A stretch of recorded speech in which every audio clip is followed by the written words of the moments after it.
Bismillahirrahmanirrahim. My name is Mohammed Ibrahim, and in today's lab, we'll talk about how we can install an open source VPN server on Linux machine. So let's begin.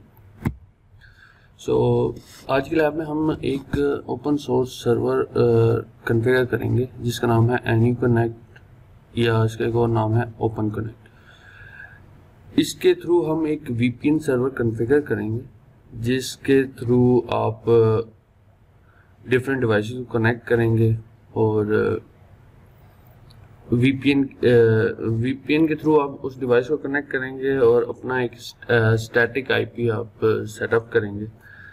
And VPN की ज़रूरत क्यों पेश आती है किसी भी organisation में, ताकि आपकी जो ट्रैफिक हो वो एक सिक्योर वे में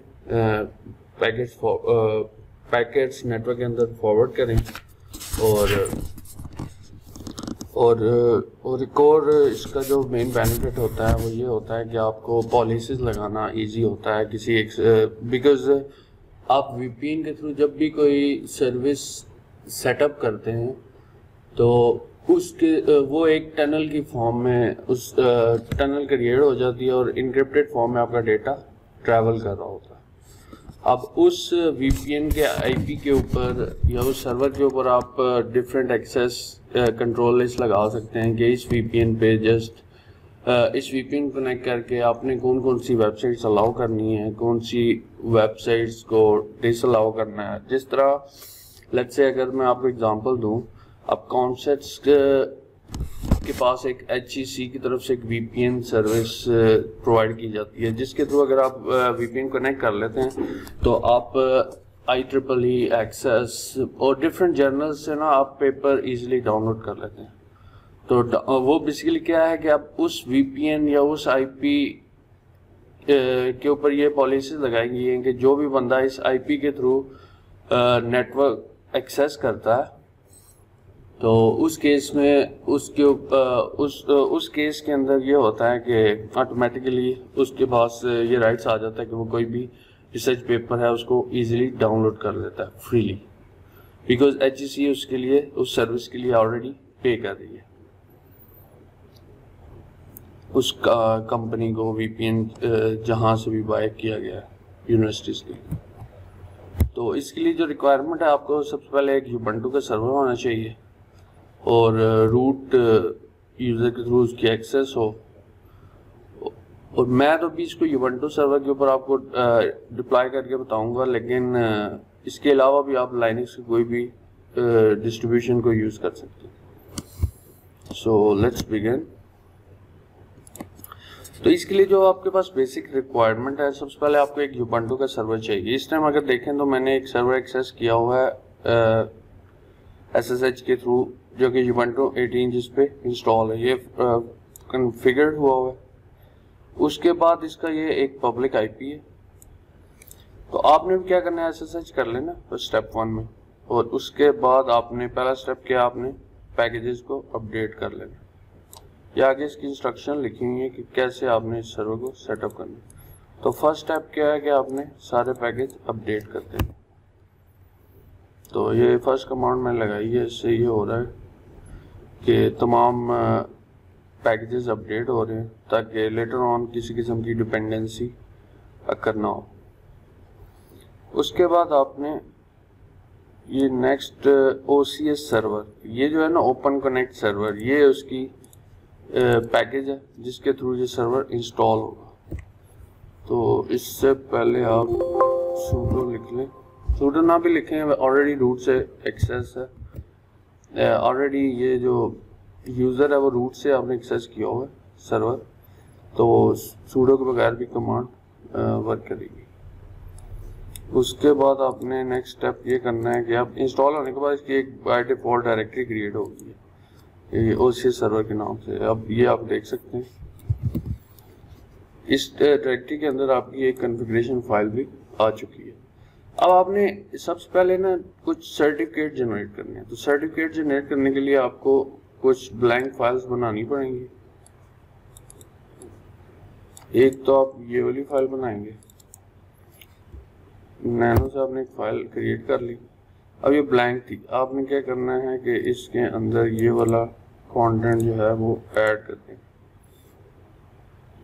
ये ऑर्गेनाइजेशन का आप नाम लिख सकते हैं और बाकी एक्सपायरी डेज आप लिख दें,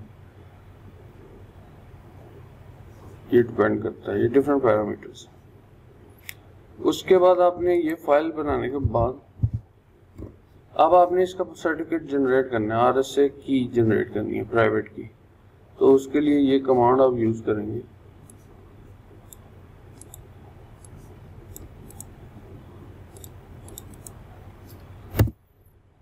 तो इसने क्या किया, तो जो फाइल थी उसके एक प्राइवेट की जनरेट की है। अब सेल्फ साइन सर्टिफिकेट आपने जनरेट करना है अगली कमांड से।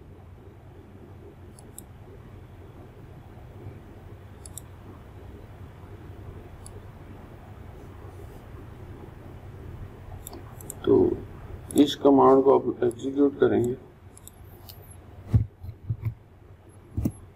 तो इससे ये सर्टिफिकेट जनरेट होके आ गया, ये आप शो हो रहा है। और ये जो अभी हमने ये एक फाइल क्रिएट की थी ना ये ऊपर, इसका सर्टिफिकेट जनरेट हुआ। अब अगला स्टेप क्या है कि आपने सर्वर साइड का एक और फाइल लिखनी है। ये सर्वर टेम्पलेट के नाम से, और इसके अंदर आपने ये वाली कॉन्फ़िगरेशन ऐड कर देनी। इसमें ये चीज़ जो है ये सर्वर का IP है, Ctrl+Y इंटर।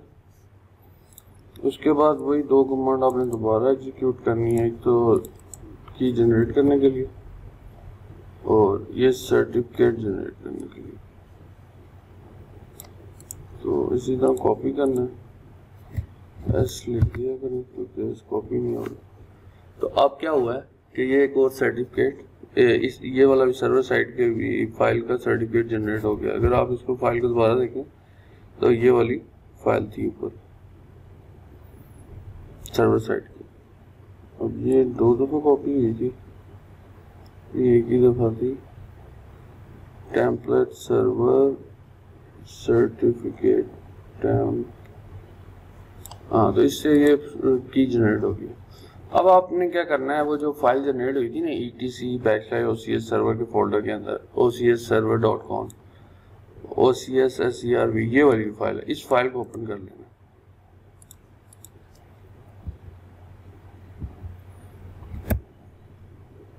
अगर ये तो मैं एलएस करूँ ना तो मुझे ये शो हो रहा है। ये तो सारी अभी हमने फाइल्स बनाई हैं और इनके सर्टिफिकेट जनरेट हुए, क्योंकि हमने ये दो फाइलें बनाई हैं, एक ये बनाई है और एक ये। और इसके बाद जब हमने इसका सर्टिफिकेट जनरेट किया तो फर्दर इसकी ना एक ये पैम की बनी है और एक सर्ट की बनी है, ये दो एक्स्ट्रा। इसी तरह सर्वर की भी पैम और सर्ट की बनी है। तो उसके बाद अब हमारे पास एक फाइल ये पड़ी हुई थी, इसको आपने ओपन कर लेना। nano OCSserver.com ये फाइल ओपन हो गई। इसमें कुछ चेंजेस करने। सबसे पहले आपने ना इस लाइन को फाइंड करना। कॉपी फाइंड करने के लिए आप Ctrl+W प्रेस करते हैं और पेस्ट कर देते हैं जो भी डेटा फाइंड करना।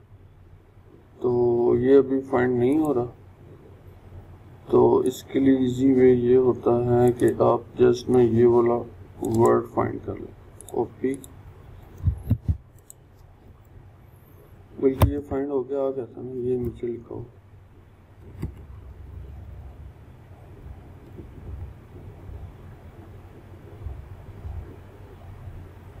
तो आप क्या कर देना, इसको कमेंट कर दें, ये रिप्लेस कर दें, एक तरीका। इसकी जगह आपने चेंज करके ये वाली लाइन ऐड करनी है, ठीक है। ये आपने लाइन ऐड कर दी। तो उसके बाद रिप्लेस करना है आपने, replace these two lines with new two line. जो हमने सर्टिफिकेट जनरेट किया ना, उस सर्टिफिकेट से इन फाइल्स को रिप्लेस करना, क्योंकि उसका पाथ डिफरेंट था। अभी पाथ उसका जो दो फाइल जनरेट हुई हैं उनका पाथ ये आ रहा है, OCS सर्वर के अंदर ये दोनों सर्टिफिकेट की फाइल जनरेट हुई है ना सर्वर की, तो इसीलिए हमें ये 2 फाइल्स चाहिए। तो हम इसका नया पाथ ऐड करेंगे उन दोनों सर्टिफिकेट की फाइल्स का, ये ऐड कर दिए। उसके बाद एक ये लाइन होगी try empty maximum try unit maximum transmission unit discovery. इस फाइल के अंदर ये फॉल्स लिखा हुआ है, इसको आपने ट्रू कर देंगे, ये भी ट्रू हो गया। उसके बाद आप एक DNS के नाम से एंट्री ऐड हुई होगी, इसको भी आप फाइंड कर लें, कंट्रोल W। तो DNS इधर लिखा हुआ है 192.168.1.2, तो आपने तो कर देना 8.8.8.8, ठीक है। उसके बाद आपने ये 3 राउट ऐड हुए होंगे, उसको आपने रिमूव कर देना। IPv4 राउट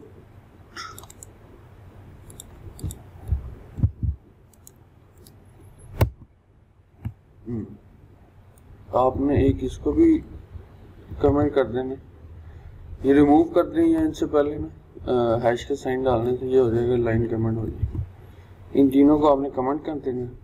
उसके बाद कंट्रोल XY इंटर,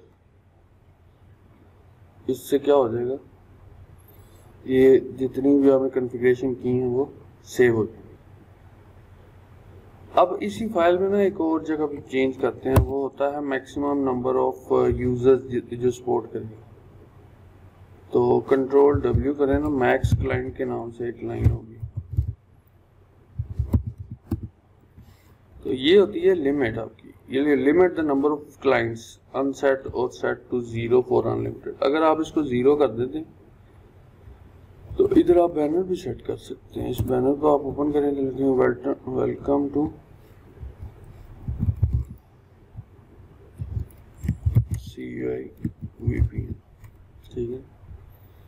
उसके बाद इधर बाय डिफॉल्ट 16 क्लाइंट्स इस टाइम पे सपोर्टेड है, तो और ये लिखा होता है limit the number of identical clients, mean एक जो अकाउंट आप बनाएंगे वो अकाउंट कितने उसकी मैक्सिमम जो लिमिट क्या होगी कि उस अकाउंट को हम कितनी डिवाइसेस पे यूज़ कर सकते हैं, वो यहाँ से आप लिमिट सेट करते हैं। हम बाय डिफॉल्ट 2 इसलिए रखते हैं कि एक मोबाइल के ऊपर भी आप यूज़ कर लें और एक आप सेम अकाउंट आप लैपटॉप पे भी यूज़ कर लें, तो इधर से आप लिमिट वैसे चेंज कर सकते हैं। अब ये डिपेंड करता है, इधर आप 0 लिख दें ना मैक्सिमम क्लाइंट, तो वो अनलिमिटेड हो जाता है। तो लेट्स से हम कहते हैं कि 1024 इसकी लिमिट है, इतने क्लाइंट सपोर्ट करेंगे सर, तो आपने इसे ऑफ कर देना, नीचे वाली लाइन को ऑन कर देना, कंट्रोल XY इंटरेस्ट से सेव कर देना। अब आपका अगला स्टेप ये है कि आपने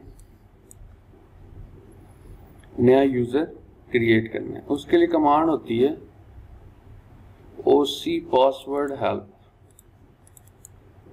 हेल्प से ना आपके पास ये डिफरेंट कमांड आ रही हैं कि उसमें आप यूजर ग्रुप क्रिएट करना चाहते हैं, डिलीट यूजर करना चाहते हैं, लॉक यूजर करना चाहते हैं, अनलॉक करना चाहते हैं, ये सारे आगे ऑप्शन है। कमांड का नाम ये है। तो इसमें आपने कोई भी नया यूजर बनाना है, उसकी पासवर्ड कह सकते हैं, सेट करना है। लेट्स से मैं अभी -C का मतलब है password, to create password for user. तो ये आपने इधर ये इतनी कमांड कॉपी करनी है। इधर CUI का मतलब है ये यूजर का नाम। लेट्स से मैं CUI के नाम से एक यूजर बनाता हूँ, उसके बाद वो 2 दफा पासवर्ड पूछेगा, कंफर्म पासवर्ड और ऐड पासवर्ड। तो सबसे पहले हम पासवर्ड सेट कर देते हैं CUI यूजर का नाम है, तो पासवर्ड मैं सेट कर देता हूँ test1234, ठीक है, test1234। ये मैंने एक यूजर सेट कर दिया। लेट्स से मैं एक और यूजर भी बना लेता हूँ comsats, उसका पासवर्ड है comsats1234, comsats1234। ये पासवर्ड डोंट माइंड, दोबारा आप ऐड करें comsats1234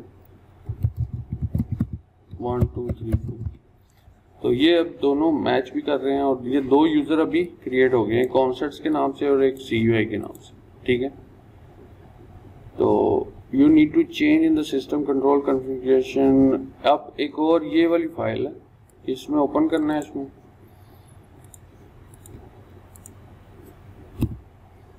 और इसमें एक लाइन होगी ये वाली, इसको हमने, ये कमेंट हुई होगी, इसको ऑन कर देना,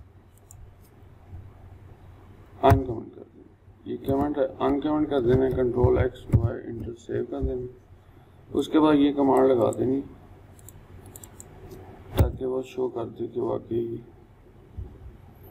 ये फाइल, हाँ ये शो हो रहा है, ये फाइल ऑन। अब अगला काम होता है ये फायरवॉल का ऐड करना IP टेबल्स। इसके बाद रूट को आपने यस कर देना, एंटर कर देना, पता नहीं काम। अब उसके बाद आपने जो, क्योंकि ये आपका जो सर्वर है ये सर्टिफिकेट जनरेट उसको अलाउ करना है, तो इसके अंदर TCP और UDP कनेक्शन के लिए ना आपको 443 पोर्ट को अलाउ करना है। तो इन दोनों को आपने IP टेबल से अलाउ कर दिया पोर्ट्स को। और नेट के लिए ये कमांड यूज होती है, इसको भी आप सेट कर दें। ये अब रिकॉन्फ़िगर करना है तो ये दोबारा भी लगा सकते हैं हम, क्योंकि ऑलरेडी ये वाली कमांड लगा चुके हैं। अगर नहीं लगाना तो बस ठीक है, ऊपर वाला काम हो जाएगा, नहीं तो आप दोबारा भी वही काम कर सकते हैं। उसके बाद एक बार रीबूट करना पड़ेगा। अब क्या हो रहा है कि ये चीज़ इस टाइम पे सर्वर आपका सेटअप है और 443 के ऊपर लिसन कर रहा है। क्या कर रहा है, इस इधर जाके लिसनिंग मोड में हो। अगर आप इसको चेक करना चाहते हैं वाकई ये पोर्ट लिसन कर रही है, तो आपने ये कमांड लगा दी, तो ये आपको पता चल रहा है इस टाइम पे लिसनिंग मोड में।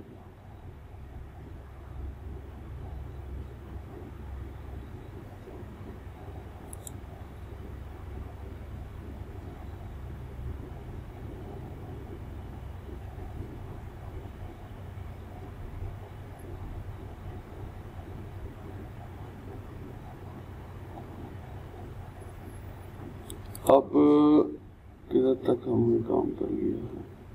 अब ये वाली कमांड होती है कि जो बाय डिफॉल्ट अगर OCS सर्वर चल रहा है तो उसको आपने स्टॉप कर देना। स्टॉप करने पर रीस्टार्ट करना है तो आपने ये कमांड लगा देना।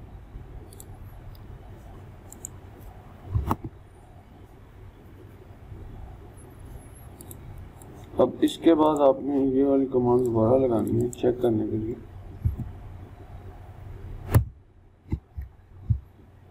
अब आप देखें तो आपके पास TCP और UDP ये दो जो पोर्ट्स हमने ऑन की थी वो भी आ रही हैं, और ये TCP और UDP IPv6 के साथ भी आ रही है। तो अब अगला काम क्या है कि अब आपने इतनी चीज़ से, इतना काम करने से आपका अभी सर्वर सेटअप हो चुका है, कॉन्फ़िगर हो चुका है। अब आपने क्या करना है, इसको कनेक्ट करना। कनेक्ट करने के लिए आपके पास एक सॉफ्टवेयर इंस्टॉल होना चाहिए। तो सॉफ्टवेयर मैं आपको बता देता हूँ, ये एक सॉफ्टवेयर होगा विंडोज़ के लिए, आप इसको इंस्टॉल कर लेंगे। अगर आपने लाइनक्स पे इंस्टॉल करना है तो उसके लिए भी आपके पास एक सॉफ्टवेयर होगा, उसको आपने कमांड लाइन से इंस्टॉल कर लेना। लेकिन मोस्टली आप इसको अब विंडोज़ से यूज़ करेंगे या मोबाइल से यूज़ करेंगे। तो मोबाइल में एंड्रॉयड की एप्लीकेशंस भी आईफोन पे भी अवेलेबल है और एंड्रॉयड पे भी। एनी कनेक्ट के नाम से, जिसको एनी कनेक्ट के नाम से ऐप होगी, उसको आपने डाउनलोड। अब मैंने ऑलरेडी इसको इंस्टॉल किया, आप इंस्टॉल पर डबल क्लिक करके इंस्टॉल करेंगे तो उसके बाद आपके पास इस तरह की ऐप आ जाएगी। तो इसके अंदर अब आपने इधर सेटिंग करनी होती है। लेट्स से अभी हमने नया सर्वर सेटअप किया है तो इसका IP इस टाइम पे ये वाला, तो आपने पहले तो इसका ये IP ऐड करना है और इसको कनेक्ट कर देना।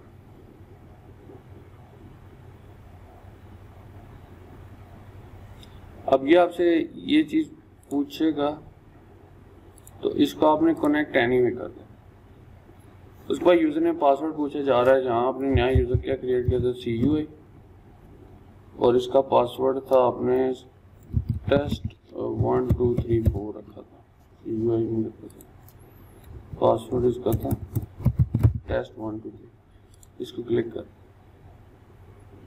ये आगे वही बैनर जो हमने सेट किया था उसे एक्सेप्ट कर।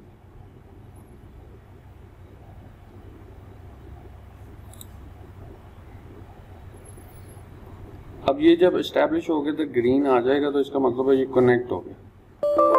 हाँ, ये कनेक्ट हो गया।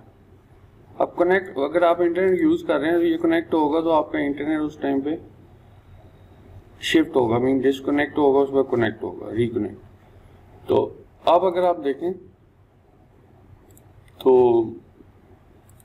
ये जो है अभी कनेक्टेड है, इंटरनेट कनेक्टेड है। अब आपने क्या करना है, आप अपने ब्राउज़र में जाना है, लेट्स से ब्राउज़र पे गए आप, और इधर आपने सर्च कर लेना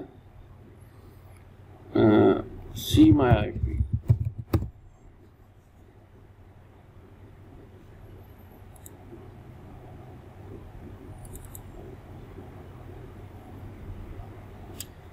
अभी आप देखें तो आपका जो ये जो VPN का IP था, VPN सर्वर का, क्योंकि वो ऑलरेडी इंटरनेट कनेक्ट हो गया तो सर्वर भी ऑफ हो गया। तो इस सर्वर का हमने स्टार्ट में ही देख लिया था, इसका IP क्या था ये, तो यही वाला IP आपको इधर शो हो रहा है। इसका मतलब है अब आप इस VPN सर्वर के साथ कनेक्टेड। अब जो भी आप काम करेंगे या कोई सी ब्राउजिंग कर रहे हैं तो आपका IP जो पब्लिकली एक्सेस शो हो रहा है, जिस IP के थ्रू सारी ट्रैफिक इन हो रही आउट हो रही है, तो वो आपका ये वाला VPN का IP शो होगा। तो इससे आप जो भी अभी टास्क परफॉर्म करना चाहते हैं वो कर सकते हैं। और आप इसकी फर्दर अगर सेटिंग्स देखें तो ये आपको पता चल रहा होगा VPN कब से कनेक्टेड है और कितने पैकेट सेंड हो गए हैं, रिसीव हो गए हैं, इसकी टाइप क्या है, उसके बाद राउट डिटेल्स, फायरवॉल, मैसेजेस, कनेक्ट कब हुआ, तो इस तरह की ये सारी इंफॉर्मेशन आ रही है। तो सम टाइम ये होगा कि मोबाइल के अंदर ना ये चीज़ चेक हुई होगी, आपने इंस्टॉल करने के बाद मोबाइल ऐप, तो इसको अनचेक कर देना, block connection to untrusted service. तो वो आप अनचेक करेंगे तो तब आपका मोबाइल ऐप के ऊपर भी कनेक्ट हो जाएगा। सम टाइम उस पर कनेक्ट नहीं हो रहा तो आपने सेटिंग्स में जाके इस चीज़ को अनचेक करना। तो अभी आप अगर एक और चीज़ देखते हैं कि अभी हमने IP जब VPN से कनेक्ट किया तो हमारा IP आ रहा है। अब मैं वैसे डिस्कनेक्ट कर देता हूँ इसको। अब मैं डिस्कनेक्ट कर दिया VPN, अब मैं दोबारा इंटरनेट कनेक्ट करता हूँ, तो डिस्कनेक्ट एंड कनेक्ट। अब मैं कनेक्ट हुआ कॉमसेट्स के नेटवर्क के साथ, तो मैं जो ही देखूंगा तो मेरे पास IP कॉमसेट्स का रियल IP आ रहा है। तो VPN इसलिए हम सम टाइम VPN इसलिए भी यूज़ होता है, लेट्स से किसी कंट्री में कोई भी आप ऐसी कोई वेबसाइट ओपन करना चाह रहे हैं जो कि आपकी कंट्री में बैन है या ओपन नहीं हो पा रही, लेकिन आपको वो वेबसाइट ओपन करके कोई ना कोई टास्क परफॉर्म करना है, तो इस केस में आपको VPN रिक्वायर्ड होता है। तो VPN से आप जब कनेक्ट करेंगे, लेट्स से आपका सर्वर जहाँ भी लोकेटेड है तो उस सर्वर का IP आप यूज़ करेंगे, तो उससे ये होगा कि लेट्स से आपकी लोकेशन USA है इस टाइम पे, तो USA के अंदर जो जो IPs या जो जो वेबसाइट्स अलाउड हैं वो सारी वेबसाइट्स को आप पाकिस्तान में भी यूज़ कर सकते हैं यूजिंग VPNs। तो इस तरह आप इसको कॉन्फ़िगर कर सकते हैं और अपना टास्क, कोई भी आपको रिक्वायरमेंट है, कोई आपने काम करना है किसी डिफरेंट वेबसाइट पे, लेट्स से कुछ USA की वेबसाइट्स होती हैं जो कि सिर्फ उनकी लोकेलिटी के अंदर ही ओपन हो सकती हैं। वो अगर आप पाकिस्तान में, लेट्स से ये पेपॉल को एग्जांपल ले लें, पेपॉल ही पाकिस्तान में बैन है। लेट्स से आप कोई कंपनी आपने कहीं और रजिस्टर्ड की हुई और आप पाकिस्तान में वो सर्विसेज यूज़ करना चाहते हैं पेपॉल की, तो आप नहीं यूज़ कर पाते, तो उस केस में आप VPN के थ्रू उसको एक्सेस कर सकते हैं और काम कर सकते हैं अपना। तो आज की लैब में इतना ही था। तो अगर आपका कोई भी क्वेश्चन होगा तो आप इस वीडियो के एंड के ऊपर पूछ सकते हैं। थैंक्स।